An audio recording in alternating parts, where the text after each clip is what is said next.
フランス北部の港町、ダンケルク。毎年この町では、カーニバルの中で、カモメの鳴き声選手権が行われます。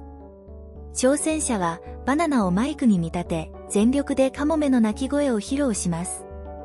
観客は大きなブーイングを送り、それがまた会場を盛り上げます。もともと港町で迷惑がられていたカモメの鳴き声を笑いと文化に変えたこのイベントは、今では町の名物となっています。